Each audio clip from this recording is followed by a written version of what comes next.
Emblems have been announced as the newest feature for the July end of month update. So here's what you need to know on everything about this brand new feature. This update gives us the brand new emblem skills, which provides new permanent stats to your lineups that can be applied for most features in the game. Out of the 4 emblem skills in total, you can equip a passive skill and active skill during your battles, being the shield and field emblems. The sword and heart emblems, however, only apply permanent buffs for all of your units. Emblem skills are activated once all 8 emblem cards on the same page are activated, which can be gathered from Mirage Trials, Supply Depot, etc. There are 3 types of emblem cards to upgrade, being the blue, purple, and orange cards. Blue cards are the type emblems, which provide stats on your respective unit types. Focus on upgrading your Grappler and Esper cards first, since the most meta units are from these types. Purple cards are the faction emblems, which provide stats on your hero or villain units. You can focus on either one first, depending on what you value the most. And lastly, orange cards are the general emblems, which provide stats for all of your units. Emblem skills can be upgraded up to level 4, with each level being able to stack onto each other, so you can gain up to 4 buffs from each emblem skill. The shield and sword emblems will be released once the update comes out, but the field and heart emblems might not come out straight away, so you'll have to wait and see if they release all 4 at once. So going over each emblem skill, the first one is the shield emblem. So at level 1 it grants undying shields to one random ally in the front row, which triggers twice per battle. At level 2 it grants tenacity to the front row by 20% of their max HP. At level 3 it grants the undying shields to all allies. And at level 4 it grants undying shields up to 4 times for every ally. Next up we have the sword emblem. At level 1 it increases all attack stats by 5%. At level 2 it increases all crit chances by 3%. At level 3 it again increases all attack stats by 5. And at level 4 it increases all crit damage stats by 8%. Next up we have the field emblem. At level 1 it deals emblem damage by 200% of your average team attack to a random enemy.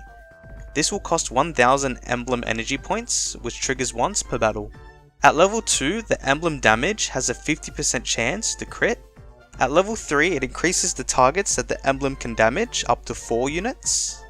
And at level 4 it releases the distorted field twice per battle. And finally we have the heart emblem. At level 1 it increases all HP stats by 5%. At level 2 it increases all block rate stats by 3%. At level 3 it again increases all HP stats by 5%. And at level 4 it increases all block stats by 8%. In terms of which emblem you should work on activating first, upgrade the shield emblem if you're more focused on PvP, or upgrade the sword emblem first if you're more focused on PvE. However, you have the free will to decide for yourself, but choose between these 2 emblems first, since gathering the materials needed to activate these emblem skills are much more accessible early game, than compared to the field and heart emblems. Mirage Trials are the new PvE content that you can gather the materials used to upgrade your emblems for. This entire game mode is meant to take a long time to complete, meaning that this is a feature that shouldn't be rushed and should be treated as a long time investment while playing this game. Within the Mirage Trials there are 2 types of PvE stages where you fight enemies and bosses to acquire materials used for upgrading your emblems, being trial challenges and bounty missions. Inside each of these Mirage Trials there are 2 modes, being the stable and wild challenges. Stable challenges consist of PvE stages with boss stages occurring every once in a while. The chances you get to do these challenges are limited, as you only get 6 chances per day to attempt. You can save up your chances up to a cap of 50 times, but I would recommend using your daily chances whenever you have the time to do so. The goal for this mode is to get as far as you can, then switch to wild mode once you can no longer do the stable mode. Wild challenges consist of using 3 different lineups for 3 matches per stage, so you'll need to balance out each of your 3 teams. The first match is normally the hardest, so use your strongest team first, as the matchups get easier once you reach the 3rd match. There are an infinite amount of chances that you get for this mode, but these stages are harder and contain better rewards, so do keep that in mind. Both trials give out medals, which grants rewards after every milestone achieved from their respective chests, which will contain better items the more you progress. Out of the 4 different types of trials you do, the order you do them in first depends on which emblem you want to work on first. So if you want to activate the shield emblem first, then do the shield trials, or if you want to activate the sword emblem first, then do the blade trials.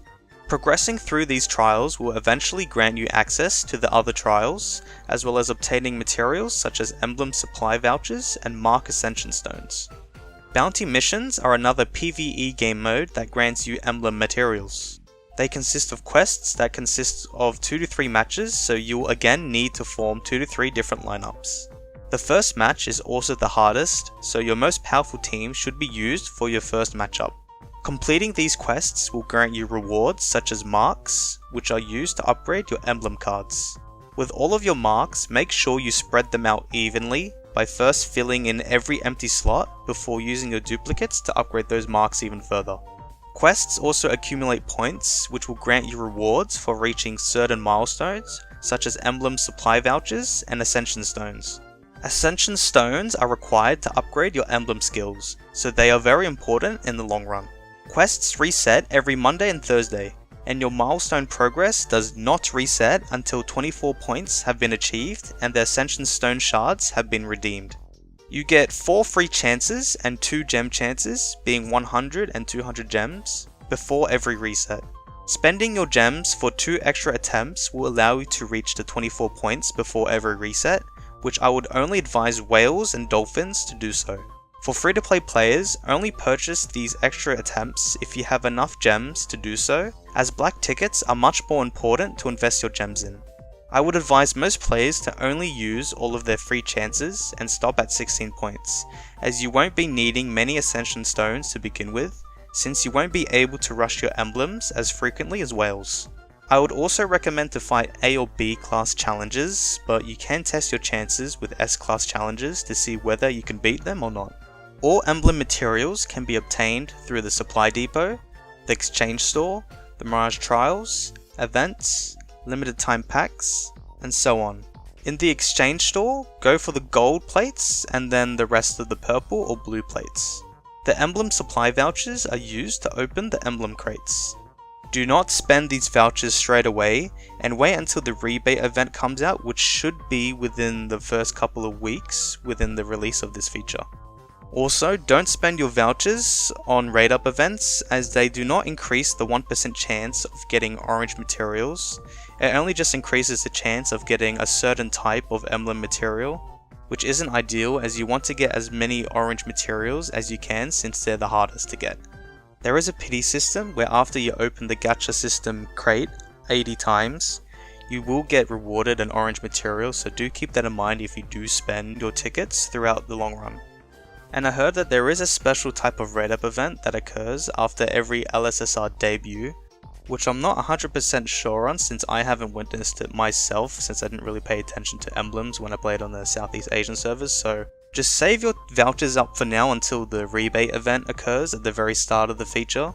And I might have to update you guys on whether or not you should spend your vouchers on this monthly raid up event that occurs once the LSSR debuts, since I think the orange rate for materials do increase, but I'm not too sure. Now there are some takeaways that I also want to go over before wrapping this video up. This game mode isn't the most free to play friendly in terms of rushing the game mode, as this game mode is intended to be played as a long time investment to put your resources into every once in a while. So if you feel like you're behind on certain emblems, don't feel guilty, as you'll gradually upgrade these emblems over a long period of time. Awakened Terrible Tornado will be the best unit to use for this game mode for a very long time, as she'll be able to deal massive amounts of dot damage through the enemy's resilience shields, which are the new types of shields introduced with Bomb's Core in the future. So not having ATT can set you back quite a bit. And for those that have trouble with certain sages, you can also try using stun strats such as Child Emperor and Sky King with formal gear, so that you can stun up to 4 enemies per round. And that's it for today's video. If you enjoyed the video, please leave a like and subscribe, and feel free to comment down below on any questions about my video or possible future content. Until next time!